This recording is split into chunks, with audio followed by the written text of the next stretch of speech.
Kaunti-inĩ ya Kajiado, atongoria a Mung'ethaniro magomanire kwendia kĩoneki kĩao gũkũ makĩhe thirikari mũkana wa gũkuruhania nyanake gũtharĩkĩra atongoria a Mung'ethaniro. Mũthenya ũmwe tu kuma ngahĩha ciumĩria mũcemanio-inĩ wa atongoria a Mung'ethaniro gĩcigo-inĩ mbunge gĩa Kikuyu, rĩu ministry ya ũgitĩri wa thĩinĩ nĩ ĩmũrĩkĩtwo. Meona maneno ambaye ni aibu, na mimi nilikuwa nimemwambia William Ruto tukiwa serikalini, alitaka kupea hiyo kijana anaitwa Murkomen kazi ya interior.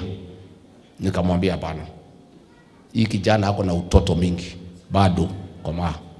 Hiyo kiti ya interior nataka mzee amekomaa, somebody who is not emotional, who is not excitable, and somebody who can sit with security chiefs and make good decisions. Hii maneno ya goonism, kuna ofisi imefunguliwa pale Lavington na Murkomen na Remo Domolo. Kazi ya goonism ile yote naendelea Kenya ndio wanapanga.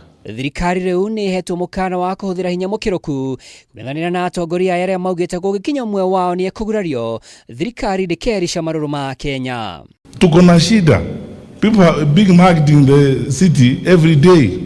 When we face this problem with Uhuru Kenyatta, that is how we came up with an all-women commando team that we were training to look at how you go into the supermarkets and everything, and how you try to trace pickpockets and create a certain sense of stability and peace in the urban areas so that people can go around doing business. Mr. President, we want to tell you ya kwamba usipoziba ufa wahenga walisema utajenga ukuta.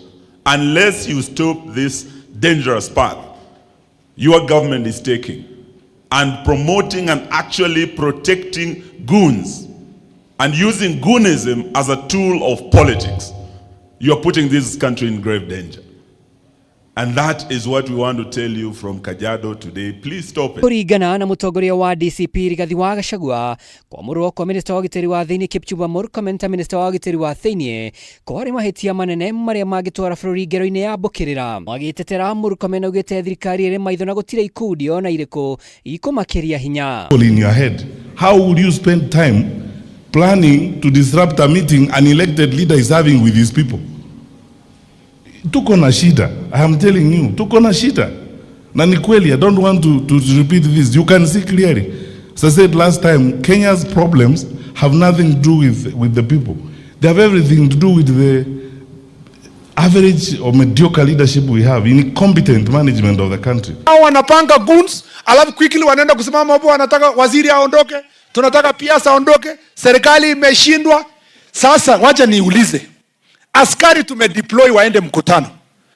Askari yenye wako Kenya sio ati they are idle, lakini tumesanya askari wote ya sehemu moja sub county tunapeleka kwa mkutano. Tunataka kuambia vijana chipukizi kwa siasa, hawa wananchi si wajinga.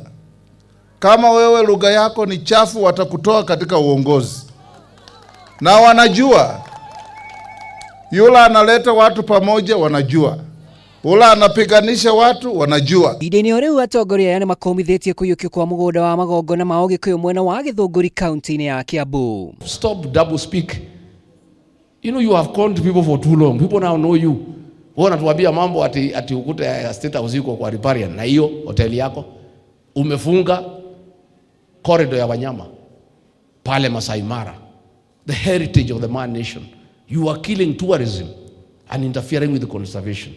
So if you are very genuine, why don't you first demolish that hotel?